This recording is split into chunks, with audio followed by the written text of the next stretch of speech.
National Beep, beep. Golf Club, Beep, beep, beep, beep. and he's one of the famous golf clubs in the world, okay? Bobby Jones' vision to build a golf course that would attract people from all over the world. And what led Bobby Jones to do this? To build this great golf course and come out of retirement. Let's see why he did that. Well, what led Bobby Jones to the decision of creating his own course? Well, according to Redex.com, an article on Sports Legend and His Dream by Bobby Jones, the National Golf Club, and the birth of the Masters on the website Redex.com, not only was Jones a great golfer, but he is a well-educated individual. He's got degrees from Georgia Tech. He's got a bachelor's in mechanical engineering. And he also went to Harvard. He went to Harvard and he got an English Lit degree there as well. Not only that, he went to Emory, and after 1 year at the bar exam, he passed it to get his law degree. Well, he retired from golf at a young age.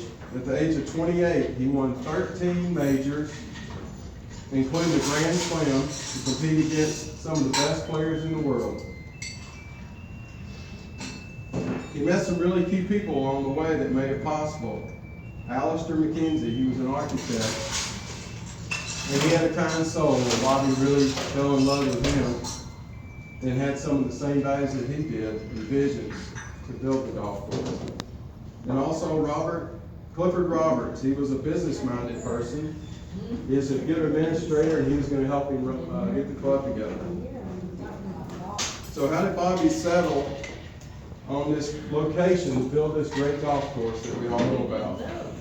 Well, according to the A Position, an article, Making the Masters, the story behind the Augusta National site, a website, the A Position. Augusta was a winter destination for a lot of the Northeasterners. So instead of going all the way to Florida, they would stop there. It had a great climate, and Bobby knew that golf could be played there year round. So he was excited.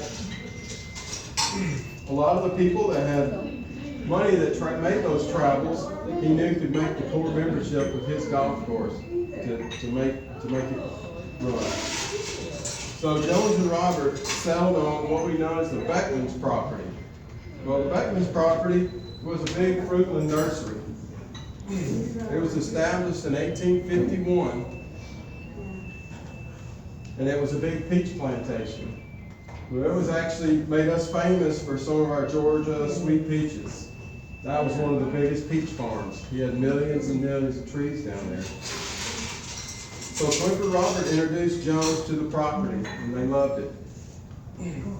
So Washington Heights Development, they had bought the property prior to Jones purchasing, but the Depression caught them. They were going to build this big hotel down there so that they could make money off of it, but it fell through.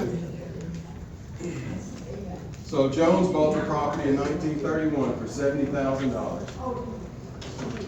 What a deal. Okay. So Bobby Jones played in the first national tournament and come out of retirement. According to Redex article, Bobby Jones' dream in the Augusta National Golf Course, he comes out of retirement. Well, the news was buzzing all over the radio. It was actually the first televised radio broadcast for golf. And everybody wanted to watch Bobby play because he had already retired. But Bobby had a lot more at stake than just the golf course. You know, he had the golf course, so he had a lot more at stake than just playing. He was the co-founder that found this golf course. He didn't go on to win the tournament, but he sure did set some high standards for the play and for the course that was built. Bobby's vision was second to none. His success throughout his golf career extended with his idea of one day creating that great golf course.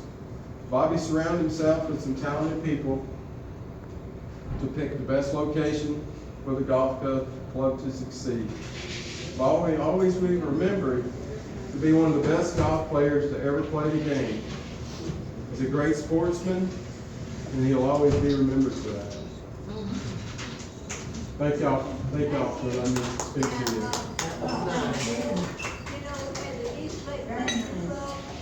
Yeah.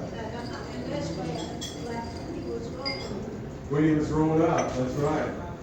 That's why he played golf. That's it, that's right, he sure did. Yeah, he was a wonderful, He really is.